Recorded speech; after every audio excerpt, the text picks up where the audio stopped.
Bismillahirrahmanirrahim. Assalamualaikum warahmatullahi wabarakatuh.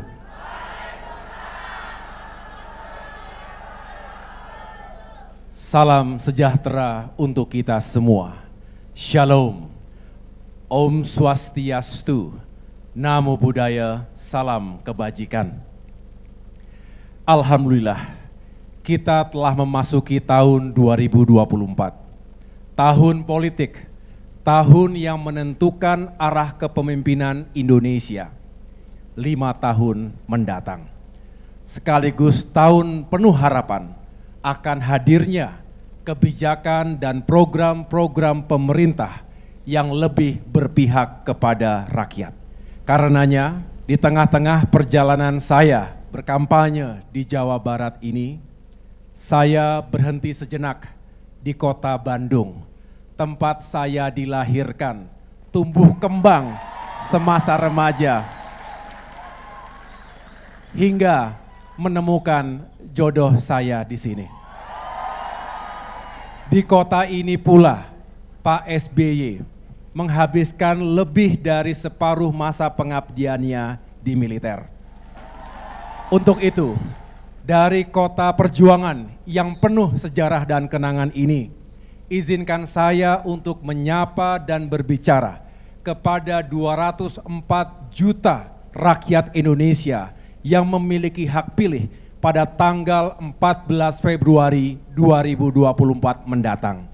Hadir bersama saya di ruangan ini, para petani dan nelayan, guru honorer, pelaku dunia usaha, pelaku UMKM, buruh, ibu rumah tangga, veteran, seniman, dan dari kalangan profesi lainnya, serta para pelajar, mahasiswa, dan masyarakat yang mewakili berbagai macam komunitas.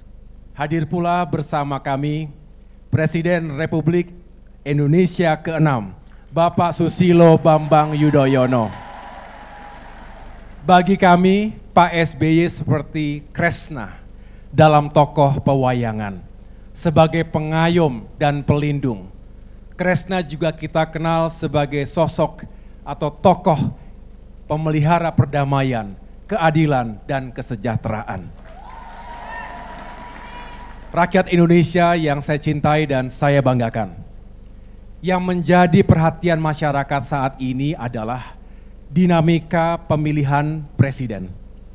Apalagi di setiap acara debat publik, lebih dari 53% pemirsa televisi menyaksikannya. Hal ini sangat dimengerti karena memang memilih pemimpin bangsa akan menjadi perhatian masyarakat luas. Namun dalam pemilu 2024 ini, di mana Pilpres dan Pileg akan dilaksanakan secara serentak, maka sebagai peserta Pileg, Partai Demokrat tetap memiliki kewajiban dan tanggung jawab politik untuk menyampaikan intisari dari visi, misi, dan pandangan politik kami. Adapun dalam konteks Pilpres, tentu saja Partai Demokrat juga terus berpartisipasi dan berkontribusi untuk memenangkan Prabowo Gibran sebagai pasangan capres-cawapres yang kami usung. Beberapa kali saya mendampingi kampanye Pak Prabowo di Jawa Barat, Banten, Sumatera Barat, Jawa Timur, dan Aceh. Para kader dan simpatisan Partai Demokrat juga hadir, sukacita menyambut kedatangan Bapak Prabowo. Mimbar hari ini adalah forum untuk menyampaikan visi dan perjuangan Partai Demokrat 5 tahun ke depan yang akan kami perjuangkan. Melalui lembaga eksekutif, juga lembaga legislatif, baik pusat maupun daerah. Apabila Bapak, Ibu, Saudara kami, rakyat Indonesia, merasa cocok dengan apa yang hendak diperjuangkan oleh Partai Demokrat, tentu saja kami sangat memerlukan dukungan Bapak, Ibu, Saudara-saudara sekalian, agar perjuangan tersebut dapat dicapai dengan baik. Saudara-saudara, Dalam beberapa kesempatan bertemu dengan masyarakat di berbagai daerah, baik saat saya berkunjung ke Sumatera, Kalimantan, Sulawesi, Nusa Tenggara, maupun di berbagai wilayah Jawa, muncul pertanyaan dari kalangan masyarakat. Apakah Demokrat masih bisa memperjuangkan agenda perubahan dan perbaikan, seraya melanjutkan hal-hal yang sudah baik, sementara tidak ada kader Demokrat yang menjadi calon presiden atau calon wakil presiden? Jawabannya, tetap bisa dilakukan. Karena faktanya, hampir di semua koalisi ada unsur pemerintahan dan unsur di luar pemerintahannya. Artinya sebetulnya posisi kita sama saja. Terkait agenda perubahan dan perbaikan, sebelum Demokrat resmi mengusung Bapak Prabowo Subianto, telah dilakukan dialog yang intensif di tingkat Majelis Tinggi Partai. Pada prinsipnya, Bapak Prabowo mewadahi pemikiran Partai Demokrat untuk melakukan agenda perubahan dan perbaikan, seraya melanjutkan hal-hal yang sudah baik. Bahkan saya sudah menyampaikan langsung terkait hal ini pada saat deklarasi Bapak Prabowo Subianto sebagai calon presiden di Jakarta, maupun ketika kami melakukan pembekalan bagi seluruh calon anggota legislatif dari Partai Demokrat yang juga dihadiri secara langsung oleh Bapak Prabowo di Madiun, Jawa Timur beberapa saat yang lalu. Untuk itu, pada agenda pidato saya kali ini, saya akan berbicara tentang konsistensi, arah, sikap dan posisi politik serta perjuangan Partai Demokrat dengan tema kesejahteraan untuk semua. Kesejahteraan tidak diartikan secara sempit, hanya berbentuk terpenuhinya kebutuhan rakyat yang bersifat fisik dan material, seperti pekerjaan, penghasilan, dan daya beli. Tapi juga terpenuhinya kebutuhan yang bersifat non-fisik, seperti keamanan, kedamaian, kerukunan, ketentraman, kebebasan, dan juga keadilan. Rakyat Indonesia yang saya cintai dan banggakan, pada berbagai kesempatan bertemu dan berdialog dengan masyarakat, banyak yang mengeluhkan tentang mahalnya harga-harga sembako, langkanya barang-barang bersubsidi, seperti pupuk untuk petani dan solar untuk nelayan. Masyarakat juga banyak yang bercerita tentang beban utang yang melilit kehidupan mereka. Sementara itu, di kalangan anak muda, tidak sedikit yang mengaku sulit mendapatkan pekerjaan. Padahal mereka sudah kuliah, mereka sudah sekolah. Banyak juga yang menjadi korban PHK.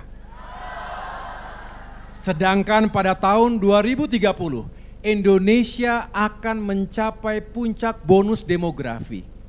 Penduduk berusia produktif meningkat secara signifikan. Namun, pada saat ini, lebih dari separuh pengangguran terbuka di Indonesia justru didominasi oleh anak-anak muda berusia 15 hingga 40 tahun. Mereka adalah generasi Z dan milenial yang sebenarnya memiliki energi dan kreativitas yang tinggi. Selain itu, saya juga sering mendengar dan mengamati betapa sulitnya generasi muda dan keluarga baru untuk memiliki rumah hunian yang layak. Penyebabnya, tingginya harga rumah hunian saat ini tidak sebanding dengan penghasilan mereka.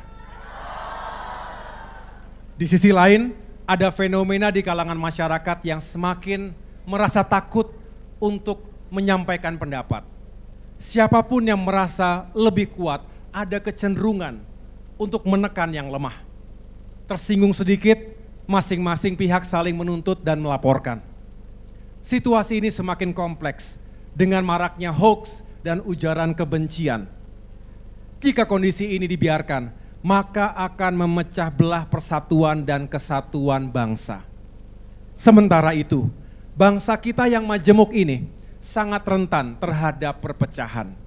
Masyarakat yang sejahtera tentu saja menginginkan kebebasan, keadilan, keamanan, kerukunan, kedamaian, dan ketentraman.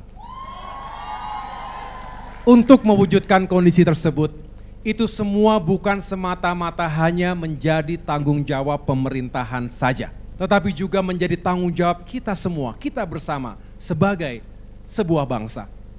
Itulah mengapa Partai Demokrat telah memikirkan dan merumuskan secara seksama agenda perubahan dan perbaikan seraya melanjutkan yang sudah baik agar tidak hanya menjadi janji-janji belaka. Sebagai implementasinya, melalui perjuangan Partai Demokrat 5 tahun ke depan, kami akan memperjuangkan 5 agenda besar nasional yang hakikatnya adalah peningkatan serta perbaikan yang diperlukan pada hal-hal sebagai berikut. Pertama, ekonomi dan kesejahteraan rakyat. Kedua, kualitas sumber daya manusia dan lingkungan hidup. Ketiga, kualitas penegakan hukum dan keadilan. Keempat, kehidupan demokrasi dan kebebasan rakyat. Dan kelima, tata kelola pemerintahan. Dari kelima agenda besar tersebut, kami menjabarkan dalam 14 program prioritas Partai Demokrat, yaitu pertama, meningkatkan kesejahteraan rakyat agar hidupnya makin layak. Kedua, meningkatkan ketersediaan lapangan pekerjaan untuk rakyat, termasuk generasi muda dan kaum perempuan. Ketiga, meningkatkan perlindungan dan bantuan kepada UMKM melalui pelatihan, akses permodalan, dan pemasaran. Keempat, melanjutkan semua program-program pro rakyat era pemerintahan Presiden SBY dan Presiden Jokowi. Kelima, meningkatkan kembali pertumbuhan ekonomi menuju 6% atau lebih. Keenam, menggalakkan dan meningkatkan investasi serta dunia usaha agar tercipta lapangan kerja yang lebih luas serta penerimaan pajak yang lebih besar. 7, kontrol utang pemerintah dan BUMN agar ekonomi nasional tumbuh lebih sehat. Kedelapan, melanjutkan pembangunan infrastruktur, termasuk infrastruktur di pedesaan. Kesembilan, meningkatkan pembangunan SDM Indonesia melalui pendidikan berkualitas dan terjangkau dari SD hingga perguruan tinggi. Kesepuluh, meningkatkan infrastruktur dan fasilitas kesehatan, serta kualitas dan kemudahan pelayanan kesehatan di seluruh tanah air. Kesebelas, menyelamatkan bumi dan lingkungan kita yang makin terancam oleh krisis iklim. 12, menjamin penegakan hukum termasuk pemberantasan korupsi yang dilaksanakan secara adil dan tidak tebang pilih. 13, meningkatkan kualitas kebebasan sipil dan kemerdekaan pers untuk menjaga dan merawat pilar-pilar demokrasi. Dan terakhir, ke-14, menjaga nilai-nilai kesetaraan dan keseimbangan antara lembaga negara sesuai prinsip checks and balances dalam sistem presidensial. Dari 14 program prioritas tersebut, fokus utama kami tentu bagaimana meningkatkan kesejahteraan untuk seluruh rakyat Indonesia. Demokrat akan menjadi garda terdepan dan motor penggerak untuk upaya itu. Orientasi pembangunan yang dianut Partai Demokrat adalah people first. Rakyat tidak boleh susah, harus makin sejahtera. Rakyat tidak boleh susah, harus makin sejahtera. Caranya, kita harus mengejar pertumbuhan ekonomi yang tinggi, 6% atau lebih. Kita harus terus perbaiki iklim investasi untuk menunjang pembangunan, tentu pembangunan yang tidak harus merusak lingkungan. Selain itu, kita harus mengendalikan utang pemerintah dan BUMN agar ekonomi nasional tumbuh lebih sehat. Ekonomi yang tumbuh tinggi akan membuka lapangan pekerjaan yang semakin luas. Rakyat harus punya penghasilan yang memadai. Dengan begitu, rakyat akan punya daya beli yang tinggi. Kita juga harus memajukan dunia usaha dan investasi, termasuk memperkuat UMKM. Di antaranya dengan memberikan insentif permodalan, memberikan keringanan, serta kebijakan lainnya yang mendukung terciptanya lapangan kerja seluas-luasnya. Jika dunia usaha maju, kaum buruh dan para pekerja juga lebih sejahtera dan tidak dihantui oleh ancaman PHK. Tak lupa, kita perbaiki tata kelola BPJS Ketenagakerjaan dan juga sistem pelayanan dan perlindungan bagi TKI. Selain itu, Partai Demokrat akan memperjuangkan agar harga-harga kebutuhan pokok menjadi lebih murah. Subsidi pupuk untuk para petani, subsidi solar untuk para nelayan juga harus tersedia dan terjangkau. Stop impor pangan saat panen. Kemudian, Partai Demokrat juga akan memperjuangkan agar gaji ASN, guru, tenaga kesehatan, TNI, Polri, perangkat desa, dan pensiunan naik setiap tahun. Sesuaikan gajinya dengan tingkat inflasi. Jangan sampai gaji mereka tekor untuk memenuhi kebutuhan hidup sehari-hari. Dan juga angkat pegawai dan guru honorer menjadi ASN secara bertahap. Rakyat Indonesia yang saya cintai.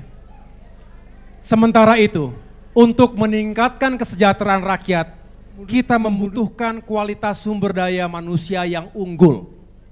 Untuk itu, kita akan melakukan pembangunan kapasitas dan karakter bangsa yang terintegrasi antara pendidikan formal di sekolah dan pendidikan informal, baik di lingkungan keluarga maupun masyarakat. Kita juga akan meningkatkan akses terhadap pendidikan, baik di kota maupun di desa, untuk menghasilkan SDM yang berpengetahuan dan memiliki keterampilan khusus.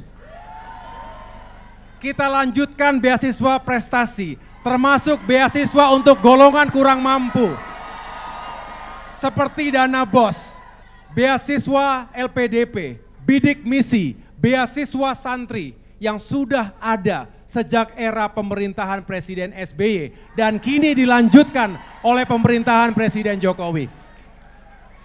Kita juga akan memperkuat kerjasama antara pemerintah, lembaga pendidikan dan dunia usaha agar lulusan pendidikan kita lebih mudah terserap lapangan kerja sesuai pengetahuan dan keterampilannya.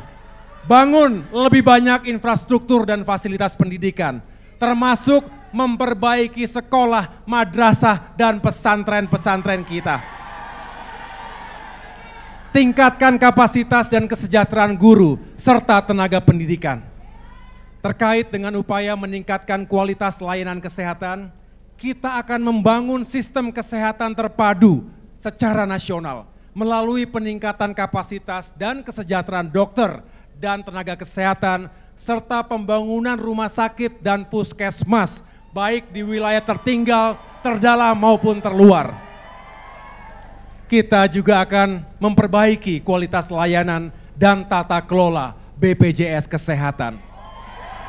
Keberadaan BPJS Kesehatan yang telah digagas dan diundangkan sejak era pemerintahan Presiden SBY merupakan wujud keberpihakan negara pada yang lemah. Ketika rakyat miskin sakit, negara hadir untuk memberikan jaminan layanan kesehatan yang layak. Ke depan tidak boleh lagi ada antrian BPJS yang sangat panjang dan melelahkan. Yang tidak kalah penting, kita juga akan terus memperjuangkan anggaran wajib untuk sektor kesehatan minimal 5% dari APBN. Hadirin sekalian, rakyat juga menginginkan pembangunan ekonomi tetap diimbangi dengan terjaganya demokrasi, kebebasan, dan penegakan hukum yang adil. Untuk itu, Partai Demokrat akan memperjuangkan kebebasan sipil dan demokrasi di negeri kita. Demokrat akan menjamin hak rakyat untuk berbicara, berpendapat, dan berpartisipasi dalam kehidupan politik berbangsa secara sah dan konstitusional. Kami juga akan mengawal agar penegakan hukum termasuk pemberantasan korupsi berjalan seadil-adilnya dan tidak tebang pilih. Hadirin sekalian, rakyat Indonesia yang saya hormati. Kami mengerti keadaan Indonesia saat ini, termasuk keadaan ekonomi, khususnya kemampuan fiskal dan keuangan negara. Karenanya, 14 program prioritas Partai Demokrat yang saya sampaikan tadi, kami yakini bisa dilaksanakan dan dicapai sesuai dengan target dan sasaran. Karena menurut kalkulasi kami, semua masih dalam batas kemampuan keuangan dan anggaran negara.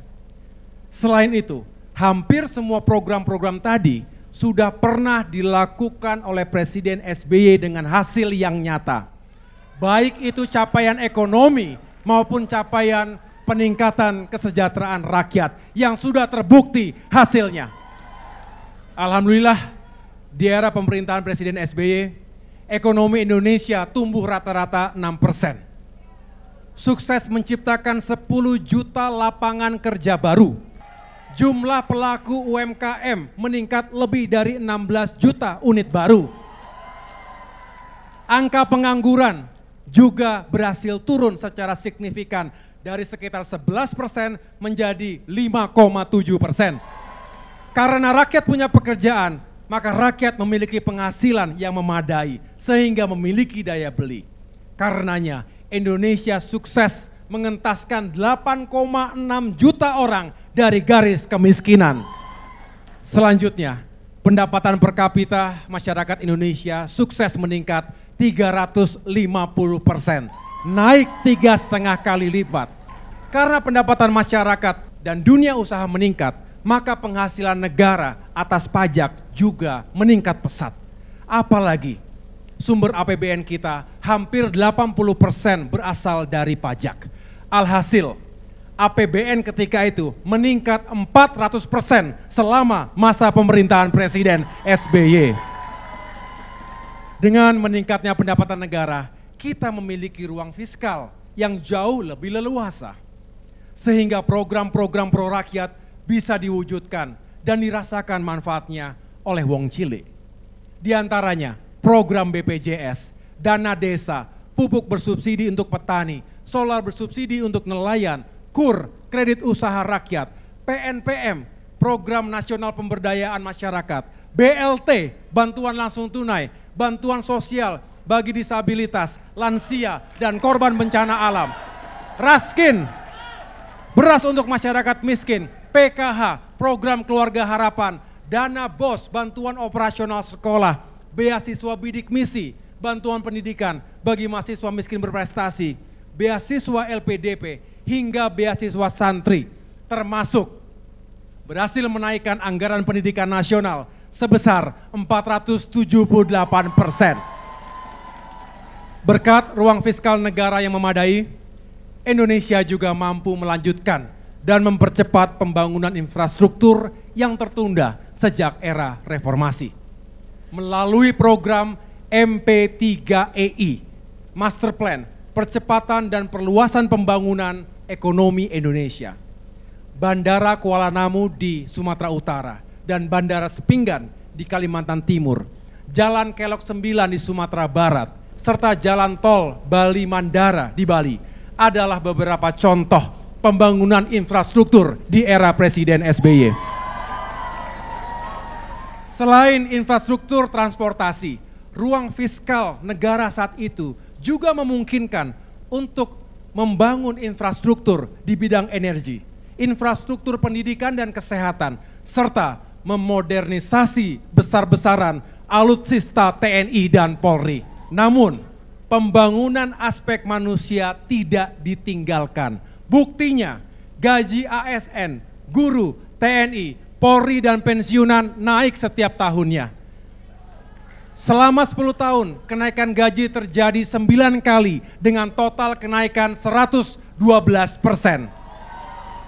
Yang tak kalah pentingnya, pemerintahan SBY juga sukses mengangkat 1,1 juta pegawai dan guru honorer menjadi ASN secara bertahap dan sesuai kemampuan keuangan negara. Selain berhasil membangun ekonomi dan meningkatkan kesejahteraan rakyat, pemerintahan era Presiden SBY dan Partai Demokrat berhasil mewujudkan perdamaian Aceh serta menuntaskan penyelesaian konflik vertikal dan horizontal lainnya seperti di Papua, Ambon, Sampit, dan Poso.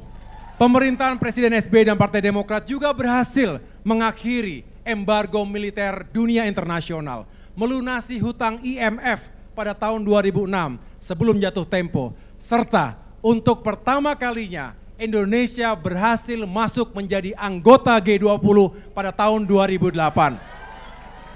Ketika itu Indonesia semakin dihormati dan disegani oleh dunia internasional. Kemudian pemerintahan Presiden SBY terbukti mampu mewujudkan pertumbuhan ekonomi 6% atau lebih di atas bangunan demokrasi yang kian matang. Tidak terjadi eksploitasi, politik identitas, dan politik fitnah yang memecah belah kita. Hukum dijalankan tidak dengan tumpul ke atas dan tajam ke bawah, atau tumpul ke kawan dan tajam ke lawan.